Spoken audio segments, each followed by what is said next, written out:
শুভ সকাল সবাইকে। বলো তো এটা কার ফটো দেখছো আমার হাতে? ইনি হচ্ছে আমার ঠাম্মি, যিনি আজকের দিনে আমার বাপিকে জন্ম দিয়েছিলেন। তাই আমি আমার বাপিকে পেয়েছি। আমার ঠাম্মি এমনই একজন মানুষ ছিলেন যে কখনো আমার মার সাথে ঝগড়া করেনি। আমার ঠাম্মি ছিল একজন টিচার। আমার ঠাম্মির মধ্যে অনেকই গুণ ছিল। আজকে এই আনন্দের দিনে আমাদের মাঝে সবাই আছে, কিন্তু শুধু আমার ঠাম্মি নেই। আমার ঠাম্মি এই যে আমি সুস্থ হয়ে এসেছি এইটা দেখে যেতে পারলো না। শুধু কষ্ট, আমার শরীর খারাপ, এইসব ব্যথা বেদনা নিয়ে আমাদেরকে ছেড়ে চলে গেল। যে আমাদের বাড়ি বিক্রি হয়ে গেছে, আমি অসুস্থ ছিলাম, এই দুঃখটা সারা জীবন আমার ঠাম্মির কাছে রয়ে যাবে। তোমরা আমার ঠাম্মির জন্য প্রার্থনা করো, আমার ঠাম্মি যেখানে থাকে ভালো থাকে এবং সুস্থ থাকে। আর আমার বাপির জন্য প্রার্থনা করো যাতে আমার বাপি আগে যা হারিয়েছে আবার সব কিছু নতুন করে ফিরে পায়। মানু আজকে সকালবেলা কি বললো তোমরা তো শুনতেই পেলে। শুভ সকাল বন্ধুরা, নতুন সকালে নতুন শুভেচ্ছা জানিয়ে আরও একটি ভিডিও শুরু করলাম। আশা করি যে যেখানে আছো ভালো আছো, সুস্থ আছো। আমরা প্রভুর আশীর্বাদে, তোমাদের আশীর্বাদে মোটামুটি আছি। রিমি রূপা চ্যানেলে সকলকে জানাই স্বাগত, অনেক অনেক ভালোবাসা। অনেক ভোরে উঠে গেছি, আজকে 5টার সময় উঠে গেছি, কারণ বাড়িতে প্রচুর কাজ। বুঝতেই পারছো কেন, কত কাজ। হ্যাঁ, তা সব কাজ সেরে এসে চাটা খেয়ে মানু উঠে গেছে, ওর বুনু উঠে গেছে, মানুকে ওষুধ দিয়ে দিলাম। কারণ মানুর আজকে সকালবেলা ইংলিশ স্যার আসবে পড়াতে, পড়া আছে। যতই বাড়িতে অনুষ্ঠান হোক যাই হোক, আগে পড়াশোনা তারপরে সব কিছু। আগে পড়াশোনা, আগে শরীর, আগে ওষুধ, খাওয়া দাওয়া, তারপরে আনন্দ ফুর্তি সব কিছু। তা আমি এদিকে বিছানা গুছাচ্ছি, কাজল এদিকে রান্না বসিয়ে দিয়েছে। এদিকে মাস্টারমশাই চলে এসেও কথা বলতে বলতে এদিকে রান্না হচ্ছে। মাস্টারমশাই চাটা কাজল আমার হাতে করে দিল, আমরাও প্রায় 2বার চা খাওয়া হয়ে গেল। আর এই যে মাস্টারমশাই পড়িয়ে চলে গেছে, ওদের 2 বোনকে ভাত খাইয়ে দিলাম, ডাল পটল ভাজা দিয়ে। আর কি রান্না হয়েছে পরে তোমাদের সাথে সবটাই শেয়ার করব। তো এদিকে 2 বোন রান্না করছে, আবার আমার মাথা থেকে ক্লিপ খুলে দিয়ে 2 বোনকে আবার চুল করে দিলাম। আবার মাঝে মধ্যে বায়না করছে, পিসি আমাকে শাড়ি পরিয়ে দাও। মানু বলছে আমাকে শাড়ি পরিয়ে দাও। মানু যখন আগে ছোট ছিল এরকম রান্নাবাটি খেলতো, ওর ঠাম্মির শাড়ি পরতো। আজকে অনেক দিন পরে 2 বোনকে আবার দেখো খোপা করে দিচ্ছি। খোপা আবার তা বারবার যাচ্ছে খুলে। কাজ করব নাকি ওদেরকে এরকম চুলের খোপা করে দেবো। আর এই যে কতগুলো শাক পাতালতা নিয়ে এসছে, হচ্ছে পুঁই শাকের চচ্চড়ি। যে করে অনেকক্ষণ খেলা করলো। আর হচ্ছে ওরা বললাম এই তোরা বাইরে যা, এবার আমার কাজ করতে হবে, কারণ কখন ঘর দুয়ার লেপবো, দেখতে দেখতে বেলা চলে যাচ্ছে। তো এদিকে বাইরেও চারিপাশে পরিষ্কার করছি। মাঝখানে 3 দিন ঝড় বৃষ্টি হয়ে কাজটা মানে আরও বেশি হয়ে গেছে। তো ওদের তিন বোন না 2 বোনকে বললাম বাইরে যা, ওদেরকে বাইরে যে চকিটা আছে ওখানে মাদুর পেতে দিয়ে এসছি, আর রান্নাবাটিগুলো দিয়ে এসছি। আমি এদিকে লেপে পুছে নিচ্ছি, আর কাজল বলছি দাঁড়াও দিদি, টিনটা একবারে মুছে নিই, কারণ কালকে টাইম পাবো না। তাই বললাম বুদ্ধিটা ঠিকই করেছিস। তা আমি এদিকে লেপতে নিলাম, অর্ধেক লেপা হতে হতে ও আবার এদিকে টিনটা মুছে নিল। একটু সাথে ডেটল নিয়ে নিল, কারণ আজকে আমি আর ডেটল দিইনি, ও দিয়ে নিল, ও যেহেতু মুছলো। তো এইদিকে এই ঘর আর ওই ঘরটা লেপে নেব, বারান্দাটা থাকবে, কারণ দুপুরবেলা খেতে হবে, এঁঠো রয়েছে। আমি বলেছি দেখ বারান্দাটা রাতে করব, কারণ আজকে না প্রচুর পরিমাণে গরম পড়েছে। যদি ঝড় বৃষ্টি হয় তাহলে আবার বারান্দার লেপাটা কেমন হয়ে যাবে। আমি অনেকক্ষণ আগেই ঝাঁটা দিয়ে একদম উঠান যেরকম গোবর দেয়, আমি ওইভাবেই খাটের তলা সবসময় যেদিনকেই ঘর লেপি আগে খাটের তলাটা ওইভাবে ঝাঁটা দিয়ে গোবর দিয়ে নিই, পুরো উঠান লেপার মতন। তা আমি এদিকে লেপা হয়ে গেল, কাজল এদিকে বাসনগুলো মেজে নিল। আর রান্নাটা কাজল সকালবেলা একবারই করেছিল, আজকে আমার আর দুপুরে রান্না করতে হয়নি। রান্না হয়েছিল আজকে সকালে ডাল পটল ভাজা, আলু পটলের তরকারি, এই রান্না হয়েছিল সকাল দিয়ে দুপুর দিয়ে। আমারও ঘর লেপা হয়ে গেল, শুধু বারান্দাটা পরে লেপবো, আগেই তো বললাম। তা কাজলও বাসন মেজে নিয়ে এসছে। সকালে কটা ছাড়া কাপড় ছিল, মানে আমাদের দুজনেরই যে সকালবেলা স্নান করেছিলাম সেই স্নানের জামা কাপড় ছিল, তা ও এগুলো হচ্ছে মেলে দিল। এদিকে দেখো মানুর বাপি চলে এসছে, কারণ যতই বাড়িতে কাজ থাকুক ছেলে মানুষের কাজে তো যেতেই হবে, আর ছেলে মানুষের কাজটাই মানায়। ওইদিকে কালকে মানুষ জন্মদিনের ফুলের মালা ফুল সব নিয়ে এসছে। কী কী এনেছে ও তো দেখে অবাকই হয়ে যাচ্ছে, ওর বাপিকে বলেনি। লজেন, বাচ্চাদের দেওয়ার জন্য লজেন, স্প্রে, আমি এগুলো বলিনি, কারণ স্প্রেটা আমি চাইনি স্প্রেটা আনুক, কিন্তু ওর বাপি সব নিয়ে এসছে। কালকে যতটা আমি বেলুন এনেছি ওর বাপির ওতে মন পোষায়নি, ওর বাপি আরও বেলুন নিয়ে এসছে। তো ওর বাপি যেহেতু এসছে, আমি বললাম কি গো এখন ভাত খাবে? বললো না এখন অনেকটাই বেলা হয়ে গেছে, একবারে দুপুরবেলা ভাত খাবো, আমাকে একটু চা দাও। তো একটু চা বললে তো আমরা জানোই অনেকটা চা খাই, আবার সব কটা মিলে চা খেলাম। আর এদিকে দেখো দুপুরবেলার ওর বাপি, দুই বোন, বাবা ওরা এদিকে খেতে বসে গেছে। আলু পটলের তরকারি কাজল রান্না করেছে আজকে পেঁয়াজ রসুন দিয়ে, সত্যি একদম পুরো মাংসর থেকে, মাংসকে বলবে ওইদিকে থাক।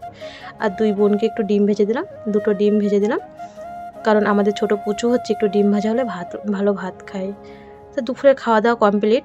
এই শাড়িগুলো আমি 2 দিন ধরে যে মেলায় গেলাম, বাজারে গেলাম, শাড়িগুলো এনে এনে ওইভাবে রেখে দিয়েছি।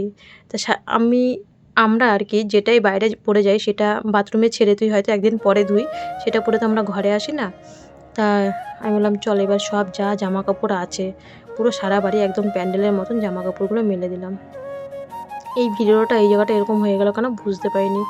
এদিকে ওর বাপি চলে এসছে মানে মানুষ যে জন্মদিনে যেখানে রান্নাবান্না হবে সেই জায়গাটা আর কি পরিষ্কার করতে, কারণ এই জায়গাটা হবে যেখানে আমি উনান পাড়ে রান্না করি, ওই জায়গাটা হবে।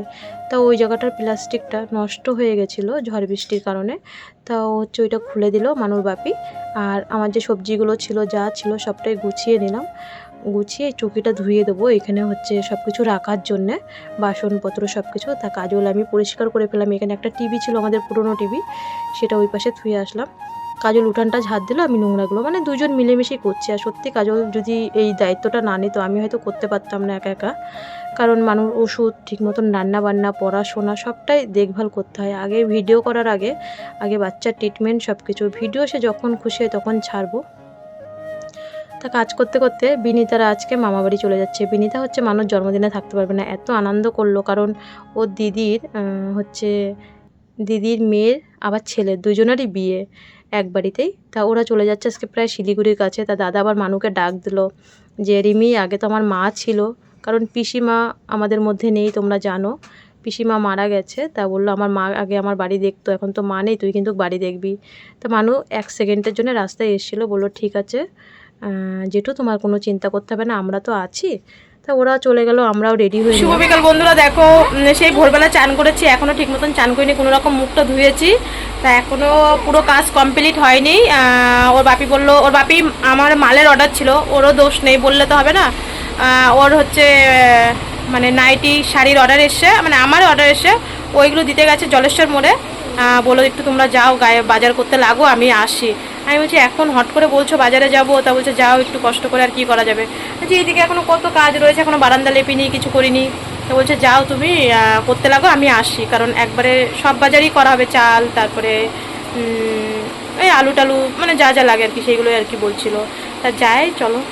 আর রাস্তায় আজকে অনেকক্ষণ বসেছিলাম, অটো বা টোটো পাচ্ছিলাম না, তা বসে দুজন হাসছি। তা যাই হোক একটা টোটো আসলো, পেয়ে গেলাম, গাইঘাটাতে যাব। তা তোমাদেরকে বললাম না মানুর বাপির অর্ডার আছে, ওই দেখো আসছে হাসতে হাসতে, ওর ওই ব্যাগে মাল রয়েছে যেখানে অর্ডার আছে। কালকে কিছু অর্ডার দিয়ে এসেছিলো, আজকে সেখানে নাইটি আর শাড়ি নেবে, আর কালকে জিন্সের প্যান্ট 3 পিস যা যা অর্ডার ছিল সব দিয়ে এসছে। তা ও আমাদের পিছন দিয়ে আসছে, আমরা আগে গাইঘাটা চলে যাব জলেশ্বর মোড়ে, ওই চায়ের দোকানে আগের দিন যে আমরা যেই চায়ের দোকানে চা খাচ্ছিলাম শান্তিদার দোকানে, শান্তিদার মানে মেয়ে শ্বশুরবাড়ি মালের অর্ডারগুলো দেবে। তা আমি একটু ভিডিও করছিলাম, তোমাদের সাথে শেয়ার করলাম, কারণ অবশ্যই ব্যবসাটা আগে, তারপরে খাওয়া দাওয়া, তারপরে সব কিছু। তা আমরা এখানে চলে এসে এখানে কেনাকাটি করছিলাম, আর ও চলে এসে ও আলুটা নিয়ে আসলো, পেঁয়াজ রসুন যেটা মানে বেশি বেশি জিনিস যেগুলো লাগবে ও সেগুলো বস্তা ভরে নিয়ে আসলো, সবজি বাজার টাজারগুলো ও করে নিয়ে আসলো। তা আমাদেরকে একটা টোটো করে দিল ও বাড়ি অবধি, বললো টোটোতে নিয়ে যাও, আর ও হচ্ছে সাইকেলে আসবে ধীরে ধীরে। তাই এই যে আমরা বাড়ির কাছেও চলে এসেছি, এখন মালগুলো নামাবো, দুজন মিলে মালগুলো নামিয়ে নিলাম। আর বাড়িতে এসে দেখছি যে এটা মানু ক্যামেরাটা করে দিয়েছে, কারণ মানু ফোন করেছিল যে মা তুমি কোথায় আছো, তা আমি বললাম এই তো আমরা বাড়ির কাছে চলে এসেছি। তা ও সঙ্গে সঙ্গে আমার থেকে ক্যামেরাটা নিল, আমরা দুজন মিলে, কাজল আগে চলে গেল, আমি ভাড়াটা দিয়ে, আমি বললাম তুই যা, আমি ভাড়াটা দিয়ে আসি। তা বাড়ি এসে দেখছি যাই হোক চিন্তাটা একটু কম ছিল বাড়ির দিকে আসার, কারণ মাকে ফোন করেছিলাম, মা বললো আমি বাড়ি পৌঁছে গেছি, তোরা আস্তে ধীরে আয়, আমি ওদেরকে চা বিস্কুট সন্ধ্যেবেলা টিফিনটা দিয়ে দেবো, যার জন্য চিন্তাটা একটু কম ছিল। যে মা চলে এসে, 2টো বাচ্চা আর আমার শ্বশুরকে চা দেওয়ার মতন মানুষ চলে এসে। তা আমি কাজল আগে ব্যাগগুলো নিয়ে গেছে। আমি বলছি এটা আমি পারবো, তাও ও বলছে যে দাও আমার কাছে, আমি ধরছি। এদিকে চলে আসলাম বাজারগুলো থুয়েই, আবার মার থেকে টাকা নিয়ে চলে আসলাম বাজারে। কাজল সঞ্জয়দার দোকানে চলে এসছে, দেখো ও দোকানদারের সাথে বলছে তাড়াতাড়ি দাও, কারণ কাজল হচ্ছে এখানকার মেয়ে আর আমি হচ্ছি এই পাড়ার বউ, আর ও হচ্ছে এই পাড়ার মেয়ে, ওর একটু জোরটা বেশি। আর এই যে মা চা করে নিয়ে এসছে, বাড়ি আসার পরে হিসাব করছিলাম, একটু চা বিস্কুট খেতে খেতে কাপড়টা ছেড়ে। তা মা আর কাজল চলে গেল রান্নার দিকে, আমি বাইরের দিকে করব। মা হচ্ছে আজকে সোমবার, মা নিরামিষ পনির করবে। এদিকে মা আর কাজল রান্না করছিল। চলে আসলো আমাদের প্যান্ডেল বলতে কি ওই যে যেটা রান্না করবে চেয়ার টেবিল সেগুলো চলে এসছে, তা নামিয়েছে। ওর বাপি ওইদিকে কাজ করছে, আমি এদিকে সবগুলো গুছাচ্ছি, আর কাজল আর মা হচ্ছে রান্নাবান্নাটা সামলাচ্ছে। যাই হোক, রান্নাবান্না হয়ে গেল। আর আজকে আমার বাপির জন্মদিন। দেখো বাপি, মা, মামি সবাই গেছিল বাজার করতে, আর আমি আর রানীদি মিলে এই অ্যারেঞ্জমেন্টটা করছি। আমার বাপির ছোটবেলার থেকে কোনোদিন জন্মদিন করা হয়নি। আমি যখন একটু বুঝতে শিখেছি তখন থেকে আমাদের সব নষ্ট হয়ে গেছে, গাড়ি বাড়ি। তারপর থেকে আমার বাপি অনেক বছর ধরে বাইরে থাকে, আমি আর মা বাড়িতে থাকি। তোমরা তো সব জানোই। এবছর আমি আমার বাপিকে এটা সারপ্রাইজ দিচ্ছি। তারপর তোমরা তো জানোই 2021 সাল থেকে আমার বিএমটির জন্য আমরা এদিক ওদিক হসপিটালেই কাটিয়েছি। যেহেতু বাপি গেছিল বাজারে বিকেলবেলা, তাই বাপি কিছুই জানে না যে আমরা ঘরে কি করেছি। তো আমরা দরজা বন্ধ করেই সাজাচ্ছিলাম, আর বাপি যখন আসলো তখন বাপিকে দিদি আমি বুনু মিলে ডেকে নিলাম। চলো এবার তাহলে কেক কাটা শুরু হোক, আর তোমরাও আমাদের সাথে কেকটা ছিল করো। কেকটা কিন্তু খুবই সুন্দর খেতে ছিল, আর খুব সুন্দর ছিল কেকটা।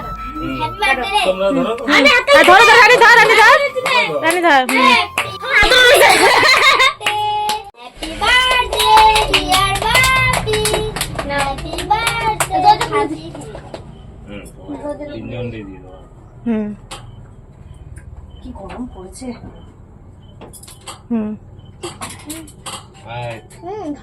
আগে দিদির মুখে বড়টার মুখে দাও নি।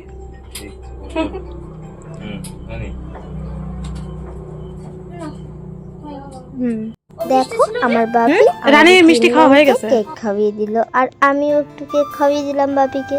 দিয়েছিস তো? না আমার দিতে হবে, তোমার শালা। হ্যাঁ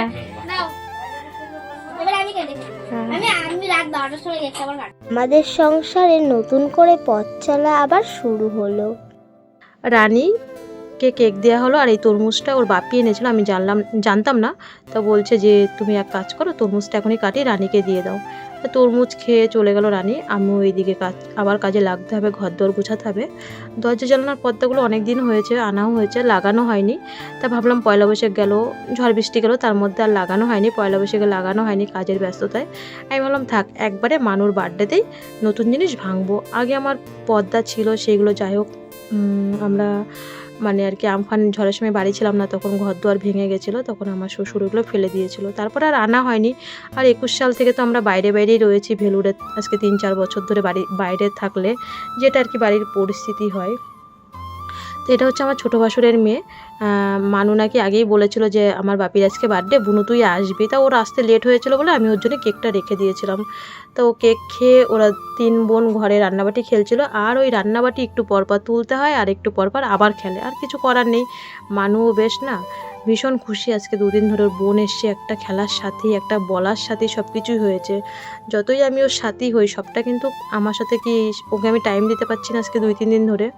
তোর বোনের সাথে বেশ দিব্যি ওর টাইম কেটে যাচ্ছে। পড়াশোনা তো আছেই, তার মধ্যে প্রত্যেক দিন মাস্টারমশাই আছে। আর বারান্দাটাই আমার শুধু লেপতে বাকি ছিল, তা বারান্দাটা এখন লেপে তারপরে স্নান করব। এর মধ্যে মার কাজল তো রান্না করেই নিল, কটা বাসন আছে কাজল বের করলো, আমি বললাম তুই বের কর, আমি এইটুকু লেপে তারপরে বাসন কটা মেজে দুজন একসাথে স্নান করে নেবো। তা কাজল আগে স্নান করে আসলো, তারপরে আমি স্নান করব। আর স্নান করে খাওয়া দাওয়ার পরে তোমার সেই খাওয়া দাওয়াটা তোমাদের সাথে আর শেয়ার করা হয়নি, কারণ রাত হয়ে যাচ্ছে, সবাই ঘুমাবে, সবাই দুপুরবেলা কেউ একটু শুতেও পারেনি, বিশ্রামও করতে পারিনি, সারাদিন একটু বসার টাইম পাইনি, সেই সব ভিডিওগুলো তোমাদের সাথে আর শেয়ার করা হয়নি। খাওয়া দাওয়ার পরে ঘরটা তো গুছাতে হবে, কারণ কালকে তো একদমই টাইম পাবো না, অনেক ভোরে উঠতে হবে, অনেক ভোরে উঠে সব কাজ করতে হবে, আর কাজল আর আমারই সবটাই সামলাতে হবে, কাজলই বেশি সামলাচ্ছে। তা ভাবলাম ঘরটা গুছিয়ে নিই, আর যে শুকনো শুকনো জামা কাপড়গুলো রয়েছে ওইগুলো একবারে গুছিয়ে নিই।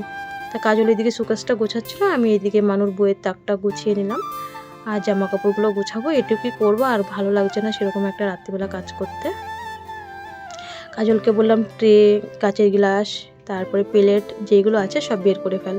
তা কাজল আর কি সব বের করলো, আমি আমার সবটা দেখাতে হয় না, কারণ আমার শোকেসে তোমরা জানোই কোনো সময় তালা দেওয়া থাকে না, ওরকমভাবে খোলা থাকে সবকটাই দরজা, কারণ চুরি হওয়ার মতন কিছুই আর নেই। হয়তো চোর কোনো সময় আবার আসলে হয়তো জিনিস নষ্ট করে যাবে বলে আমি আর কোনো দিনই শোকেসে তালা দিই না, যেখানেই যাই ওরকমভাবেই শোকেস খোলা থাকে, কারণ চুরি হওয়ার মতন কোনো জিনিসই আমার ঘরে নেই, শুধু কাগজপত্র মানে মানুষ ডকুমেন্টস, আমাদের যে ডকুমেন্টস থাকে আধার কার্ড এইসব ছাড়া সেরকম কোনো কিছুই নেই। এর জন্য কাজলকে বলতেও হয় না যে চাবি কোথায় কী বৃত্তান্ত, আমি বলেছি তুই তোর মতন শোকেস খুলবি, তুই তোর মতন গোছাবি, তুই তোর মতন জিনিসপত্র যা আছে সব ব্যবহার করবি যেরকম তোর বাড়িতে থাকে। এই হচ্ছে আর কি কথা, মোটামুটি আমাদের গোছানো। বন্ধুরা এই যে ঘর দুয়ার গুছালাম, এখন প্রায় 11:30 পৌনে 12টা বাজে। ঘর দুয়ার গুছিয়ে স্নান করেছি লেপে পুছে দুইজন মিলে, তারপরে হচ্ছে এখন এই গুছিয়ে আমরা দুজন বসলাম, মা ঘুমিয়ে পড়েছে, কারণ আমাদের তো চাষি বাড়ি, চাষবাস, মা অনেক ভোরে উঠেছে রাত 3টের সময়, তা আবার এসে এখানে রান্নাবান্না করলো, মা তো ঘুমিয়ে পড়েছে, আর ওরা দুই বোন, মা উপরে, ওর বাপি ওই ঘরে, আমি আর কাজল এই যে নিচে শোবো। ওই যে তরমুজ খাচ্ছে, সেই তরমুজ এখনও খাচ্ছে ও। আর মানুর কালকে তো ভোরবেলা হলেই ওর বার্থডে, কালকের দিনে ওকে আমি জন্ম দিয়েছিলাম, তোমরা সবাই আশীর্বাদ করো। আর অনেকে আজকে কমেন্ট করেছো যে দিদিভাই পারলে কেকটা বাড়িতে করে দেবে। ওর বাপির আগেই বলি, ওর বাপির যে কেকটা দিয়েছে কালকে সেই ওর কেকটা দেবে। তোমরা যারা হাঁসপুর বা নগরুকরা বা গাইঘাটাতে যাদের বাড়ি, মিতা, তোমার যদি কেক নাও একদম 10 মিনিট আগে এটা বাড়িতে বানিয়েই কেকটা দিচ্ছে, কারণ মানুর ব্যাপারটা সব জানে। মিতা ফেসবুকে আমার ইউটিউব দেখে, আমি মিতার কাছেই অর্ডার দিয়েছিলাম কেকটা, তা ও বলছে সবটাই তোমাদের পরে বলবো, এখন সবটাই বলবো না। ওর বাপির কেকটা একদম পুরো মিয়মনির মতন কেক, মানে এত টেস্ট ওর বাপির কেকটা। আর আমি যখন বাজারে গেছিলাম তখন বোন হচ্ছে কেকটা আমাকে দিয়ে দিয়েছে। আর মানুর কেকটা কালকে ওর বলছে দিদি কখন বার্থডে, দুপুরবেলা তোর বার্থডেটা, আমি ঠিক তার 10 মিনিটের আগে ওর কেকটা আমি কমপ্লিট করব, পুরো টাটকা কেক, কারণ মানুর ব্যাপারে সব জানে। আর বলছে ওর এই বছর নতুন জীবনে ওর কেকটা আমি দেবো দিদি, আমি তোমার থেকে 1 টাকাও নেব না। আর আজকের কেকটা পুরো মানে মুখে লেগে আছে। যদি তোমরা কেক যাদের হাঁসপুর বাড়ি, ওর হচ্ছে তোমরা আমাকে বলবে, আমি ওর কন্ট্যাক্ট নাম্বার দিয়ে দেবো। মানে এত পুরো মিয়মনির কেক খেয়েছি, হয়তো আমরা 1.5-2 বছর হয়ে গেছে বাইরের কেক খাই না, মানে বাইরের কোনো খাবার কেমন যে টেস্ট আমরা সব কিছু ভুলে গেছি, ফুচকা, ঘুগনি, চাউমিন, কেক, আইসক্রিম সবটাই আমরা ভুলে গেছি বাইরের খাওয়া কেমন টেস্ট হয়। কিন্তু মিয়মনির কেক তো মানুর হচ্ছে ছোট, মানে বাড়ির ছেলেপেলেকে নিয়েও করলেও তো 4-5 জন হলেও ওর কেক তো আনতাম আর পায়েস করতাম। তা হচ্ছে হ্যাঁ না যখন ওর বার্থডের আগে আনতাম, মানে তার থেকে বেশি টেস্ট হচ্ছে মিতার কেকটা আজকে খেলাম, যে একদম ছোট্ট কেক। দেখো একটু পয়সা, আমার মানুর কেকটা কালকের কেকের পয়সাটা ও নেবে না, বলছে দিদি দেখো ওর নতুন জীবনের কেকটা আমিই দেবো প্রথম, ও পয়সা নেবে না। আমি অনেক রিকোয়েস্ট করেছি, বলছে না দিদি আমি পয়সা নেবই না, শুধু দাদার কেকের। আর মানু হচ্ছে এই প্রথম ওর বাপির জন্মদিন করলো, ওর বাপি তাই বলছে যে আমার জন্মের পরে এই প্রথম আমার জন্মদিন আমার মেয়ে করলো, হচ্ছে তোমরা সবাই আশীর্বাদ করো বাবা মেয়ে দুজনকেই। একদিন আগে পরে, ওর হচ্ছে 21 তারিখ আর ওর হচ্ছে 22 তারিখ, ওর বৈশাখের 7 ওর বৈশাখের 8 ওদের জন্মদিন। তা এই হচ্ছে কথা। কেকটা একদম 10 মিনিট আগেই বানাবে, আজকে তোমরা কমেন্ট করেছো, বলছে দিদি আমি ঠিক 10 মিনিট আগে বানাবো, আমার বাড়ি থেকে ওর বাড়ি 4-5 মিনিট, সাইকেলে 4-5 মিনিট, বললো আমি 5 মিনিট আগে, কখন কাটবে শুধু আমাকে সকালবেলা বলবে, আমি সেই টাইমে কেকটা দিয়ে আসবো। এই হচ্ছে আজকের নিয়ে। কালকে অনেক ভোরে উঠতে হবে, প্রায় 12টা বাজতে গেছে, পৌনে 12টা বাজতে গেছে। সবাই মানুষকে অনেক অনেক আশীর্বাদ করো, ও আর যেন জীবনে কোনো কষ্ট না হয়। এই হচ্ছে তাহলে চলো আজকের মতন টাটা, তোমরাও ঘুমিয়ে পড়ো। আমি আর কাজল এই নিচে শোবো, এই মাদুরে নিচে শুতেই অনেক আরাম, উপরে হচ্ছে উপরের থেকে। তাহলে আজকের মতন টাটা, সবাই ভালো থেকো, সবাই সুস্থ থেকো। কাজল সবাই টাটা দিয়ে দে, সবাই টাটা।